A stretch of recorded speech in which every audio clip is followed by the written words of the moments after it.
ਤੇ ਅਗਲੀ ਜਿਹੜੀ ਟੰਨੀ ਟਿੜਕੇ ਨਾਲ ਜੀ ਆਪਾਂ ਗੱਲ ਕਰੀਏ ਤਾਂ ਯੂਰਪੀਅਨ ਯੂਨੀਅਨ ਨੇ ਕੁਝ 7 ਮੁਲਕਾਂ ਦਾ ਲਿਸਟ ਜਿਹੜੀ ਉਹ ਦਿੱਤੀ ਹੈ, ਕਹਿੰਦੇ ਵੀ ਇਹ ਸੇਫ ਕੰਟਰੀਜ਼ ਆ। ਇੰਡੀਆ ਦੇ ਵਿੱਚ ਜਿਹੜਾ ਉਹ ਸ਼ਾਮਲ ਆ, ਵੀ ਇੱਥੋਂ ਦੇ ਅਸਾਈਲਮ ਕੇਸ ਅਸੀਂ ਜਿਹੜੇ ਉਹ ਨਹੀਂ ਲੈਣੇ, ਕਹਿੰਦੇ ਵੀ ਇਹ ਮੁਲਕ ਸੇਫ ਨੇ, ਇੱਥੇ ਕੋਈ ਰੌਲਾ ਗੌਲਾ ਨਹੀਂ, ਇੰਡੀਆ ਇਸ ਦੇ ਵਿੱਚ ਸ਼ਾਮਲ ਆ। ਯੂਰਪੀਅਨ ਸੰਘ ਦੇ ਦੁਆਰਾ ਲਏ ਗਏ ਇਸ ਫੈਸਲੇ ਦਾ ਆਪਾਂ ਸੋਚ ਸਕਦੇ ਹਾਂ ਵੀ ਅਮਰੀਕਾ ਵੀ ਇਸ ਦੇ ਉੱਤੇ ਨੋਟਿਸ ਲਊਗਾ, ਉਹ ਵੀ ਇਹਨਾਂ ਮੁਲਕਾਂ ਨੂੰ ਉਸ ਲਿਸਟ 'ਚ ਸ਼ਾਮਲ ਕਰ ਸਕਦਾ। ਹਾਂਜੀ, ਇਹ ਚਾਰਜ ਹੀ ਸਾਰੇ ਅਮਰੀਕਾ ਕਰਕੇ ਹੋਏ, ਟਰੰਪ ਕਰਕੇ। ਪਹਿਲਾਂ ਤਾਂ ਸੀਗਾ ਨਹੀਂ ਇਹ, ਪਹਿਲਾਂ ਤਾਂ ਵੈਲਕਮ ਹੀ ਕਰਦੇ ਸੀਗੇ। ਔਰ ਯੂਕੇ ਦੇ ਵਿੱਚ ਤਾਂ ਕਹਿੰਦੇ ਤੁਸੀਂ ਇਮੀਗ੍ਰੈਂਟ ਬਾਰੇ ਕੁਝ ਮਾੜਾ ਕਹਿੰਦੇ ਸੀਗੇ ਤਾਂ ਯੂਕੇ ਵਾਲਿਆਂ ਨੂੰ ਜੇਲ੍ਹ 'ਚ ਵੀ ਪਾ ਦਿੰਦੇ ਸੀਗੇ। ਤੇ ਮੇਅਰ ਮੋਰ ਉਹਨਾਂ ਦੇ ਜਿਹੜੇ ਸੀਗੇ ਸਾਰੇ ਇਮੀਗ੍ਰੈਂਟ ਜਿਹੜੇ ਹੈਗੇ ਆ। ਟੂ ਮਚ ਇਮੀਗ੍ਰੇਸ਼ਨ ਵੀ ਦੇਖੋ ਇੱਕ ਸਿਸਟਮ ਹੁੰਦਾ, ਅਬਜ਼ੌਰਬ ਹੁੰਦਾ, ਤੇ ਟੂ ਮਚ ਇਮੀਗ੍ਰੇਸ਼ਨ ਜਿਹੜੀ 2-3 ਸਾਲਾਂ ਦੇ ਵਿੱਚ ਸੀਰੀਆ, ਬੁਰਕੀਨੀਆ ਫਾਸੋ, ਮਾਲੀ, ਨਾਈਜਰ, ਸਾਊਥ ਸੁਡਾਨ, ਲਾਓਸ ਤੇ ਸੀਅਰਾ ਲਿਓਨੀ, ਇਹਨਾਂ ਦੇ ਲੋਕੀ ਜਿਹੜੇ ਬੈਨ ਕੀਤੇ ਆ। ਤੇ ਇਹਦੇ ਨਾਲ ਜਿਹੜੇ ਪੈਲਸਟੀਨੀਅਨ ਅਥਾਰਟੀ ਇਸ਼ੂਡ ਟਰੈਵਲ ਡਾਕੂਮੈਂਟ ਸੀਗੇ, ਉਹਨਾਂ ਨੂੰ ਵੀ ਇਹਨਾਂ ਨੇ ਜਿਹੜਾ ਸੀਗਾ ਬਾਹਰ ਕਰਤਾ। ਹੁਣ ਉਹਨਾਂ ਨੂੰ ਕਿਉਂ ਕੀਤਾ ਭਾਈ? ਉੱਥੇ ਤਾਂ ਜਿਹੜਾ ਵਿਵਾਦ ਉੱਤੋਂ ਮੈਨੂੰ ਲੱਗਦਾ ਕਿਤੇ ਜ਼ਿਆਦਾ ਵਿਵਾਦ ਆਪਾਂ ਆਪਣੇ ਲਾਈਫ ਟਾਈਮ 'ਚ ਦੇਖਿਆ ਨਹੀਂ। ਉਹ ਤਾਂ ਫਲੈਟ ਹੀ ਕਰਤੇ ਵਿਚਾਰੇ, ਉਹਨਾਂ ਦੇ ਬੰਬ ਸੁੱਟ ਕੇ। ਇਹ ਜਿਹੜੇ ਯੂਐਸ ਨੇ ਟਰੈਵਲ ਬੈਨ ਇਹ 7 ਮੁਲਕਾਂ 'ਚ ਵਧਾਇਆ, ਉਹ 7 ਮੁਲਕਾਂ ਵਾਲੇ ਵੱਖਰੇ ਆ ਜਿਹੜੇ ਯੂਰਪੀਅਨ ਯੂਨੀਅਨ ਵਾਲੇ ਆ। ਹਾਂਜੀ, ਪਹਿਲਾਂ ਇਹ ਦੱਸ ਦਿਓ ਤੁਸੀਂ ਜੀ। ਨਹੀਂ, ਹਾਂਜੀ, ਮੈਂ ਯੂਐਸ ਵਾਲੀ ਗੱਲ ਕਰ ਰਿਹਾ ਸੀਗਾ ਜੀ। ਤੇ ਯੂਰਪੀਅਨ ਯੂਨੀਅਨ ਉਹਨਾਂ ਦੀ ਤਾਂ ਚਲੋ ਯੂਰਪ ਵਾਲਿਆਂ ਦੀ ਆਪਣੀਆਂ ਜਿਹੜੀਆਂ ਅਲੱਗ ਥੋੜ੍ਹੀਆਂ ਜਿਹੀਆਂ ਸਮੱਸਿਆਵਾਂ ਹੈਗੀਆਂ।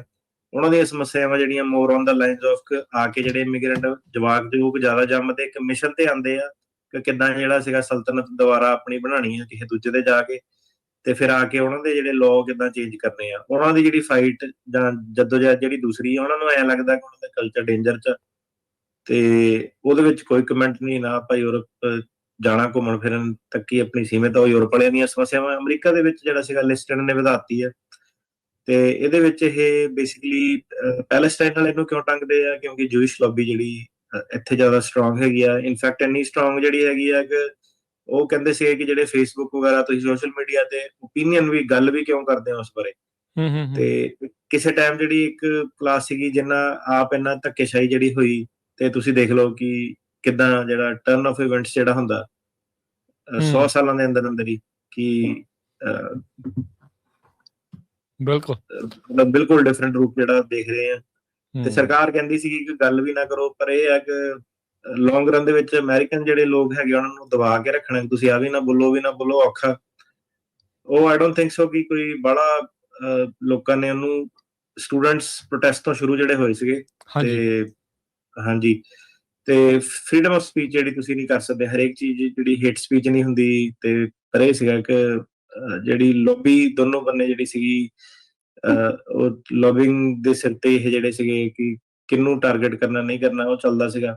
ਇਹਦੇ ਵਿੱਚ ਜਿਹੜੇ ਹਿਊਮਨ ਰਾਈਟਸ ਗਰੁੱਪ ਆ ਜਾਂ ਇਮੀਗ੍ਰੇਸ਼ਨ ਐਡਵੋਕੇਟਸ, ਉਹਨਾਂ ਨੂੰ ਇਹੀ ਕੰਸਰਨ ਸੀਗਾ ਕਿ ਤੁਸੀਂ ਇਹਦਾ ਬਹਾਨਾ ਲੱਭ ਕੇ ਜਿਹੜੇ ਸਟੂਡੈਂਟਸ ਵਗੈਰਾ ਆਪਾਂ ਦੇਖੇ ਆ, ਬੋਸਟਨ ਯੂਨੀਵਰਸਿਟੀ ਦੇ ਸਟੂਡੈਂਟ, NYU ਦੇ ਜਿਹੜੇ ਐਡੇ ਟੌਪ ਜਿਹੜੇ ਸਕੂਲ ਵਾਲੇ ਦੇ ਸਟੂਡੈਂਟਸ ਜਿਹੜੇ ਟਾਰਗੇਟ ਇਹਨਾਂ ਨੇ ਕੀਤੇ ਸੀਗੇ। ਇਹ ਬ੍ਰੌਡ ਇੱਕ ਇਮੀਗ੍ਰੇਸ਼ਨ ਇਨਫੋਰਸਮੈਂਟ ਏਜੰਡਾ ਜਿਹੜਾ ਸੀਗਾ। ਪਹਿਲਾਂ ਵੀ ਇਹਨਾਂ ਨੇ ਬੈਨ ਜਿਹੜੇ ਲਾਏ ਸੀਗੇ, ਹੁਣ ਵੀ ਅਫਰੀਕਾ ਤੋਂ, ਮਿਡਲ ਈਸਟ ਤੋਂ ਤੇ ਹੋਰ ਏਰੀਆ ਦੇ ਵਿੱਚੋਂ ਦੀ। ਤੇ ਇਹਦੇ ਵਿੱਚ ਜਿਹੜਾ ਸੀਗਾ ਹਿਊਮਨ ਰਾਈਟਸ ਗਰੁੱਪ ਇਹੀ ਕਹਿੰਦੇ ਆ ਕਿ ਤੁਸੀਂ ਅਨਫੇਅਰਲੀ ਜਿਹੜਾ ਟਾਰਗੇਟ ਜਿਹੜਾ ਕਰਦੇ ਆ, ਜਿਹੜੇ ਸਪੋਰਟਰ ਆ ਇਹ ਬੈਨਾਂ ਦੇ, ਉਹ ਕਹਿੰਦੇ ਆ ਕਿ ਇਹ ਥ੍ਰੈਟ ਜਿਹੜੀ ਨੈਸ਼ਨਲ ਸਿਕਿਉਰਿਟੀ ਉਹਦੇ ਕਰਕੇ ਆਪਾਂ ਟਾਰਗੇਟ ਕਰਦੇ ਆ। ਤੇ ਕਿਉਂਕਿ ਲੋਕੀ ਜਦੋਂ ਵੀਜ਼ੇ ਤੇ ਓਵਰਸਟੇ ਕਰਦੇ ਆ ਤੇ ਸਾਨੂੰ ਫਿਰ ਖਬਰ ਜਿਹੜੀ ਨਹੀਂ ਰਹਿੰਦੀ। ਆਸਟ੍ਰੇਲੀਆ ਦੇ ਵਿੱਚ ਵੀ ਆਪਾਂ ਦੇਖਿਆ, ਠੀਕ ਆ, ਬੰਦਾ ਇੰਡੀਆ ਤੋਂ ਸੀਗਾ ਤੇ ਇਮੀਗ੍ਰੈਂਟ ਸੀਗਾ, ਪਰ ਨਾਲ ਹੀ ਇਹ ਵੀ ਆ ਕਿ ਜਿਹੜੇ ਬੰਦੇ ਨੇ ਬਚਾਇਆ ਉਹ ਵੀ ਇਮੀਗ੍ਰੈਂਟ ਸੀਗਾ। ਤੇ ਉਹ ਗੱਲ ਇਹਨਾਂ ਦੀ ਜ਼ਿਆਦਾ ਕੋਈ ਮੁੱਦਾ ਬਣਿਆ ਨਹੀਂ ਕਿਉਂਕਿ ਬਚਾਉਣ ਵਾਲਾ ਵੀ ਜਿਹੜਾ ਸੀਗਾ ਇਮੀਗ੍ਰੈਂਟ ਹੀ ਸੀਗਾ। ਤੇ ਦੋਨੋਂ ਪਾਸੇ ਜਿਹੜੀ ਗੱਲ ਜਿਹੜੀ ਜਾ ਸਕਦੀ ਹੈ, ਇਮੀਗ੍ਰੈਂਟ ਹੈਲਪਫੁਲ ਵੀ ਹੋ ਸਕਦੇ ਆ, ਪ੍ਰੋਬਲਮ ਵੀ ਕ੍ਰੀਏਟ ਕਰ ਸਕਦੇ ਆ। ਜਿਹੜੇ ਸਪੋਰਟਰ ਆ ਬੈਨਾਂ ਦੇ ਉਹ ਕਹਿੰਦੇ ਆ ਕਿ ਇਹ ਇਮੀਗ੍ਰੈਂਟਸ ਪ੍ਰੋਬਲਮ ਲੈ ਕੇ ਆਉਂਦੇ ਆ, ਤੇ ਜਿਹੜੇ ਕ੍ਰਿਟਿਕਸ ਹੈਗੇ ਆ ਉਹ ਕਹਿੰਦੇ ਆ ਕਿ ਤੁਸੀਂ ਡਿਸਕ੍ਰਿਮੀਨੇਸ਼ਨ ਕਰਦੇ ਆ, ਤੁਸੀਂ ਸਾਰਿਆਂ ਨੂੰ ਇਕੋ ਲੈਂਸ ਦੇ ਨਾਲ ਜਿਹੜਾ ਦੇਖਦੇ ਆ। ਤੇ ਇਹਦੇ ਵਿੱਚ ਹਜ਼ਾਰਾਂ ਲੋਕੀ ਆ ਜਾਣੇ ਇਸ ਜਿਹੜੀ US ਟਰੈਵਲ ਬੈਨ ਦੇ ਵਿੱਚ, ਜਿਹੜੇ ਕਿ ਸਟੂਡੈਂਟ, ਬਿਜ਼ਨਸ ਟਰੈਵਲਰ ਤੇ ਫੈਮਿਲੀ ਮੈਂਬਰ ਵੀ ਜਿਹੜੇ ਸੀਗੇ, ਗ੍ਰੀਨ ਕਾਰਡ ਵਗੈਰਾ ਵੀ ਜਿਹੜੇ ਰੋਕ ਦਿੰਦੇ ਆ। ਤੇ ਜਿਹੜੀ ਯੂਰਪੀਅਨ ਯੂਨੀਅਨ ਦੀ ਤੁਸੀਂ ਗੱਲ ਕੀਤੀ ਸੀਗੀ, ਉਹਦੇ ਵਿੱਚ Bangladesh, Colombia, Egypt, Kosovo, India, Morocco, Tunisia, ਇਹਨਾਂ ਨੂੰ ਉਹ ਕਹਿੰਦੇ ਆ ਸੇਫ ਕੰਟਰੀ ਹੈਗੇ, ਇੱਥੇ ਕੋਈ ਲੜਾਈ ਨਹੀਂ ਚੱਲਦੀ ਪਈ, ਕੋਈ ਵਾਰ ਨਹੀਂ ਚੱਲਦੀ ਪਈ, ਤੇ ਇਹਨਾਂ ਦੇ ਅਸਾਈਲਮ ਜਿਹੜੇ ਹੈਗੇ ਆ ਉਹ ਆਪਾਂ ਇਹਨੂੰ ਸੇਫ ਕੰਟਰੀ ਮੰਨਾਂਗੇ। ਉਹਨਾਂ ਨੂੰ ਵੈਟ ਜਿਹੜਾ ਹੋਰ ਜ਼ਿਆਦਾ ਕਰਨਾ, ਇੱਕ ਫਾਸਟ ਟਰੈਕ ਅਸਾਈਲਮ ਸਿਸਟਮ ਜਿਹੜਾ ਚਲਾਉਣਾ, ਜਿਹਦੇ ਕਰਕੇ ਕਿ ਲੋਕੀ ਜਿਹੜੇ ਸੀਗੇ ਤੁਰੰਤ ਉਹਨਾਂ ਦੀਆਂ ਅਸਾਈਲਮ ਐਪਲੀਕੇਸ਼ਨਾਂ ਤੇ ਜਿਹੜਾ ਫੈਸਲੇ ਕਰਨੇ ਆ, ਕਿਉਂਕਿ ਪਿਛਲੇ 4-5 ਸਾਲਾਂ 'ਚ ਬਹੁਤ ਜ਼ਿਆਦਾ ਜਿਹੜੀ ਇੱਕ ਹਾਈ ਵੋਲਿਊਮ ਜਿਹੜੀ ਹੋ ਗਈ ਆ ਅਸਾਈਲਮ ਸੀਕਰਾਂ ਦੀ। ਸੇਮ ਥਿੰਗ ਕੈਨੇਡਾ ਨੇ ਵੀ ਕਹੀ ਸੀਗੀ, ਖਬਰ ਸੀਗੀ ਕਿ ਇੱਕ ਸਕੂਲ ਦੇ ਵਿੱਚ 99% ਸਟੂਡੈਂਟਸ ਨੇ ਜਿਹੜਾ ਇੱਕੋ ਸਕੂਲ ਦੇ ਵਿੱਚ ਜਿਹੜਾ ਅਸਾਈਲਮ ਕਰਤਾ ਸੀਗਾ, 99% ਸਟੂਡੈਂਟਸ ਨੇ। ਤੇ ਉਹ ਚੀਜ਼ ਫਿਰ ਉਸ ਡਾਇਰੈਕਸ਼ਨ ਵੱਲ ਜਿਹੜੀਆਂ ਇਹ ਚੀਜ਼ਾਂ ਜਿਹੜੀਆਂ ਲੈ ਕੇ ਜਾ ਰਹੇ ਆ।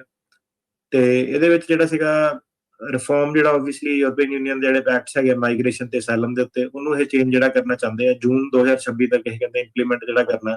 ਅਸਾਈਲਮ ਰਿਲੇਟਡ ਜਿਹੜੀ ਇਮੀਗ੍ਰੇਸ਼ਨ ਜਿਹੜੀ ਸੀਗੀ ਯੂਰਪ 'ਚ ਉਹ ਰੋਕਣੀ ਆ, ਬੈਕਲੌਗ ਵਗੈਰਾ ਜਿਹੜੇ ਹੈਗੇ ਆ ਉਹ ਰੋਕਣੇ ਆ, ਤੇ ਮਾਈਗ੍ਰੇਸ਼ਨ ਨੂੰ ਜਿਹੜਾ ਸਹੀ ਤਰੀਕੇ ਨਾਲ ਟੈਕਲ ਜਿਹੜਾ ਉਹਨਾਂ ਨੇ ਕਰਨਾ। ਤੇ ਇਹੀ ਜਿਹੜੀ ਉਹ ਕਹਿੰਦੇ ਆ ਸਪੋਰਟਰ ਜਿਹੜੇ ਬੈਨਸ ਦੇ, ਉਹ ਕਹਿੰਦੇ ਆ ਕਿ ਸਹੀ ਅਪਰੋਚ ਹੈਗੀ ਆ। ਜਿਹੜੇ ਹਿਊਮਨ ਰਾਈਟਸ ਆਰਗੇਨਾਈਜੇਸ਼ਨ ਜਿਹੜੀਆਂ ਹੈਗੀਆਂ ਉਹ ਕਹਿੰਦੀਆਂ ਕਿ ਤੁਸੀਂ ਏਦਾਂ ਕਰੋਗੇ, ਇਹਦੇ ਨਾਲ ਜਿਹੜਾ ਕੋਈ ਜੈਨੂਇਨ ਅਸਾਈਲਮ ਸੀਕਰ ਵੀ ਹੈਗਾ, ਤੁਸੀਂ ਉਹਦੀ ਲਾਈਫ ਵੀ ਡੇਂਜਰ ਜਿਹੜੀ ਪਾਉਂਦੇ ਆ। ਫਰੀडम ਸਿਵਲ ਲਿਬਰਟੀ ਦਾ ਜਿਹੜਾ ਮੁੱਦਾ ਇਹ ਆ ਜਾਂਦਾ ਮਾਈਨੋਰਿਟੀਜ਼ ਦਾ।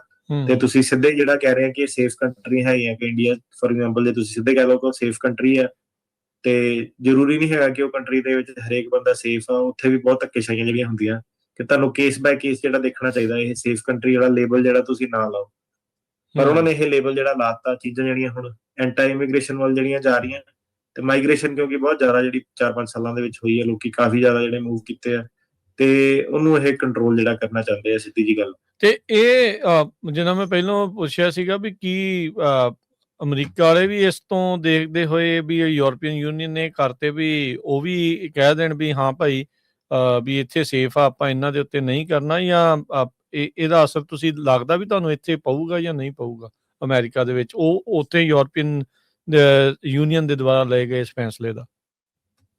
ਦੇਖੋ, ਯੂਰਪ ਦੇ ਵਿੱਚ ਕਈ ਹੈਗੀਆਂ country civil law country. Civil law country ਹੁੰਦਾ ਜਦੋਂ ਲਾਅ ਮੇਕਰ ਲਾਅ ਬਣਾ ਲੈਂਦਾ, ਉਹਦੇ ਉੱਤੇ ਜੱਜਾਂ ਕੋਲ ਪਾਵਰ ਨਹੀਂ ਹੁੰਦੀ, ਉਹਨੇ ਲਾਅ ਉਹਦੇ ਪੜ੍ਹਨਾ ਹੁੰਦਾ। ਠੀਕ ਹੈ, ਜਿੱਦਾਂ ਫਰਾਂਸ ਦੀ ਆਪਾਂ ਗੱਲ ਕਰੀਏ, ਠੀਕ ਹੈ, ਸਾਡੇ ਨਾਲ ਇੱਕ ਕੁੜੀ ਪੜ੍ਹਦੀ ਹੁੰਦੀ ਸੀ ਲਾਅ ਦੇ ਵਿੱਚ। ਉਹ ਜਦੋਂ ਉਹਨੂੰ ਆਇਆ, ਉਹਨੂੰ ਬੜੀ ਪ੍ਰੋਬਲਮ ਹੋਈ ਯੂਐਸ ਦੇ ਵਿੱਚ ਲਾਅ ਸਮਝਣ ਦੀ। ਉਹ ਕਹਿੰਦੀ ਕਿ ਐਂਡ 'ਚ ਜੱਜ ਕੋਈ ਹੋਰ ਹੀ ਫੈਸਲਾ ਕਰ ਦਿੰਦਾ। ਸੋ ਉਹਦਾ ਕਹਿਣ ਦਾ ਮਤਲਬ ਸੀਗਾ ਕਿ ਕੇਸ ਨੂੰ ਚੱਲਦਾ, ਕਾਨੂੰਨ ਆ ਕਹਿੰਦਾ, ਤੇ ਜੱਜ ਫਿਰ ਕਹਿੰਦਾ ਕਿ ਨਹੀਂ ਆਹ ਚੀਜ਼ ਆਪਾਂ ਦੇਖਣੀ, ਆਹ ਚੀਜ਼ ਦੇਖਣੀ। ਜੱਜਾਂ ਨੂੰ ਡਿਸਕ੍ਰੈਸ਼ਨ ਜਿਹੜੀ ਹੈਗੀ। ਹੁਣ ਜਿਹੜੇ ਕਈ ਕੰਟਰੀਆਂ 'ਚ ਡਿਸਕ੍ਰੈਸ਼ਨ ਨਹੀਂ ਹੈਗੀ, ਜਿੱਦਾਂ ਇਹ ਹੈਗਾ common law system. Common law system ਦੇ ਵਿੱਚ ਇਹ ਹੁੰਦਾ ਕਿ ਜੱਜ ਇੱਕ ਮੈਜਿਕ ਜਿਹਾ ਕਰ ਦਿੰਦਾ ਕਈ ਵਾਰੀ ਐਂਡ 'ਚ, ਜਿਹੜਾ ਇਨਸਾਫ ਦੀ ਜਿਹੜੀ ਤਕੜੀ ਆ ਉਹ ਇੱਕ ਪਾਸੋਂ ਜ਼ਿਆਦਾ ਝੁਕਦੀ ਆ, ਤੇ ਫੈਸਲਾ ਜਿਹੜਾ ਉੱਚਾ ਨੀਚਾ ਹੋ ਸਕਦਾ ਹੁੰਦਾ। ਤੇ ਜਿਹੜੇ ਸਿਵਲ ਲਾਅ ਕੰਟਰੀ ਜਿਹੜੇ ਹੈਗੇ ਆ, ਉਹਦੇ ਵਿੱਚ ਜੱਜਾਂ ਦੇ ਕੋਲ ਪਾਵਰ ਨਹੀਂ ਇੰਨੀ ਹੁੰਦੀ। ਜਿਹੜੇ ਹਿਸਾਬ ਨਾਲ ਲਾਅ ਜਿਹੜਾ ਲਿਖ ਦਿੱਤਾ ਜਾਂਦਾ, ਉਹਨੂੰ ਉਦਾਂ ਹੀ ਇਨਫੋਰਸ ਹੁੰਦਾ। ਉਹਦੇ 'ਚ ਫਲੈਕਸੀਬਿਲਿਟੀ ਨਹੀਂ ਜਿਹੜੀ ਹੁੰਦੀ, ਉਹਦੇ ਫਾਇਦੇ ਵੀ ਆ, ਨੁਕਸਾਨ ਵੀ ਆ। ਹੁਣ ਮੈਨੂੰ ਯੂਰਪੀਅਨ ਯੂਨੀਅਨ ਦਾ ਨਹੀਂ ਪਤਾ, ਪਰ ਜਦੋਂ ਤੁਸੀਂ ਅਮਰੀਕਾ ਦੇ ਵਿੱਚ ਜੇ ਤੁਸੀਂ ਸਿੱਧੇ ਕਹਤਾ ਕਿ ਇਹ ਸੇਫ ਕੰਟਰੀ ਹੈ, ਇਹਦੀ ਗੱਲ ਸੁਣਨੀ ਨਹੀਂ, ਇੱਥੇ ਉਹਨੂੰ ਡਿਊ ਪ੍ਰੋਸੈਸ ਤੇ ਕਨਸਟੀਟਿਊਸ਼ਨਲ ਜਿਹੜਾ ਚੈਲੰਜ ਹੋ ਜਾਣਾ। ਯੂਐਸ ਦੀ ਬਿਊਟੀ ਇਹ ਹੈਗੀ ਆ ਕਿ ਜਿਹੜਾ ਦੇਸ਼ ਬਣਿਆ ਸੀਗਾ, ਇਹ ਸਭ ਤੋਂ ਬਾਅਦ 'ਚ ਜਿਹੜਾ ਬਣਿਆ ਸੀਗਾ ਨਾ, ਇਹਦੇ ਜਿਹੜੇ ਲੋਕ ਸੀਗੇ, ਜਿਹੜੇ ਇਹਦੇ ਫਾਊਂਡਿੰਗ ਫਾਦਰ ਸੀਗੇ, ਉਹਨਾਂ ਦਾ ਜਿਹੜਾ ਵਿਜ਼ਨ ਸੀਗਾ ਉਹ ਇੰਨਾ ਕੁ ਦੂਰਦੇਸ਼ੀ ਕਹਿ ਲਓ ਉਹਨਾਂ ਦੇ ਵਿੱਚ ਸੀਗੀ। ਕਿਉਂਕਿ ਇਹ ਜਿਹੜਾ ਦੇਸ਼ ਬਣਿਆ ਸੀਗਾ, ਇਹ ਬਣਿਆ ਸੀਗਾ ਜਿਹੜੇ ਲੋਕੀ ਧਰਮ ਤੋਂ ਭੱਜ ਕੇ ਆਏ ਆ, ਤੇ ਉਹਨਾਂ ਨੂੰ ਪਤਾ ਸੀਗਾ ਕਿ ਧਰਮ ਨੇ ਪਿੱਛਾ ਨਹੀਂ ਛੱਡਣਾ, ਉਹਨੇ ਵੀ ਇਸ ਦੇਸ਼ ਦੇ ਵਿੱਚ ਆ ਜਾਣਾ, ਫਿਰ ਲੋਕਾਂ ਨੂੰ ਫੋਰਸ ਕਰਨਾ। ਸੋ ਉਹਨਾਂ ਨੇ ਜਿਹੜਾ ਇਹ ਦੇਸ਼ ਬਣਾਇਆ ਸੀਗਾ, ਉਹਨਾਂ ਨੇ ਇੰਨੇ ਕੁ ਸੇਫ ਗਾਰਡ ਜਿਹੜੀਆਂ ਪ੍ਰੋਟੈਕਸ਼ਨ ਜਿਹੜੀਆਂ ਦਿੱਤੀਆਂ। ਉਹਨਾਂ ਦਾ ਮਤਲਬ ਇਹ ਹੈ ਕਿ ਫਰੀडम ਦਾ ਮਤਲਬ ਇਹ ਹੈ ਕਿ ਫਰੀडम ਰਿਲੀਜਨ ਨੂੰ ਪ੍ਰੈਕਟਿਸ ਕਰਨ ਲਈ ਵੀ, ਤੇ ਫਰੀडम ਰਿਲੀਜਨ ਤੋਂ ਵੀ। ਜੇ ਇਹ ਨਹੀਂ ਕਿ ਸਿਰਫ ਰਿਲੀਜੀਅਸ ਫਰੀडम ਹੋਣੀ ਚਾਹੀਦੀ ਹੈ, ਜੇ ਕਿਸੇ ਬੰਦੇ ਨੇ ਧਰਮ ਨੂੰ ਨਹੀਂ ਮੰਨਣਾ ਉਹਦੀ ਵੀ ਫਰੀडम। ਸੋ ਇਦਾਂ ਦੀਆਂ ਫਰੀडम्स ਹੋ ਗਈਆਂ, ਰਾਈਟਸ ਹੋ ਗਏ, ਇਹਨਾਂ ਨੇ ਇੰਨੇ ਜ਼ਿਆਦਾ ਇਨਬਿਲਟ ਜਿਹੜੇ ਕੀਤੇ ਪਏ ਆ ਕਿ ਦੋਨੋਂ ਪਾਸੇ ਨੂੰ ਇਹ ਗੱਲ ਜਿਹੜੀ ਲੈ ਜਾਂਦੇ ਆ। ਪੂਰੇ ਜਿਹੜੀ ਸਭ ਤੋਂ ਮੇਨ ਚੀਜ਼ ਆ ਜਾਂਦੀ ਹੈ ਡਿਊ ਪ੍ਰੋਸੈਸ। ਕਨਸਟੀਟਿਊਸ਼ਨਲ ਲਾਅ ਜਿਹੜਾ ਹੈਗਾ, ਉਹਦੇ ਬੇਸ ਤੇ ਤੁਸੀਂ ਜਿਹੜਾ ਚੈਲੰਜ ਕਰ ਸਕਦੇ ਆ। ਜ਼ਿਆਦਾਤਰ ਚੈਲੰਜ ਜਿਹੜਾ ਸੀਗਾ, ਆਪਾਂ ਜਿੱਦਾਂ ਹੁਣ ਆਰਕੇਕੇ ਵਾਲਾ ਚੈਲੰਜ ਕੀਤਾ ਸੀਗਾ, ਉਹਦੇ ਬੇਸ ਤੇ ਕੀਤਾ ਸੀਗਾ ਕਿ ਠੀਕ ਹੈ ਸਰਕਾਰ ਸਹੀ ਹੈ ਕਿ ਚਿੱਠੀਆਂ ਢਾਂਚੇ ਰਲਦੇ ਆ, ਪਰ ਜਿਹੜਾ ਇੱਕ ਵਿਅਕਤੀ ਹੈਗਾ ਉਹਦੇ ਨਾਲ ਸਹੀ ਨਹੀਂ ਹੋਇਆ, ਕਿਉਂਕਿ ਉਹਨੂੰ ਨਹੀਂ ਪਤਾ ਕਿ ਬਾਕੀ ਢਾਂਚੇ ਕਿਹਦੇ ਆ। ਸੋ ਉਹ ਚੀਜ਼ ਨੂੰ ਆਪਾਂ ਡਿਊ ਪ੍ਰੋਸੈਸ ਕਰਨੇ ਆ। ਸੋ ਆਈ ਥਿੰਕ ਯੂਐਸ ਦੇ ਵਿੱਚ ਜਿਹੜਾ ਸੀਗਾ ਇੰਨੀ ਤਾਨਾਸ਼ਾਹੀ ਇਹ ਨਹੀਂ ਕਰ ਸਕਦੇ। ਬਾਕੀ ਦੇਸ਼ਾਂ ਦੇ ਵਿੱਚ ਜਿਹੜਾ ਸੀਗਾ ਸਿਵਲ ਲਾਅ ਸਿਸਟਮਸ ਦੇ ਵਿੱਚ ਜ਼ਿਆਦਾ ਜਿਹੜਾ ਤੋੜ ਮਰੋੜ ਕੀਤਾ ਜਾ ਸਕਦਾ। ਜੀ ਜੀ ਜੀ, ਠੀਕ ਆ।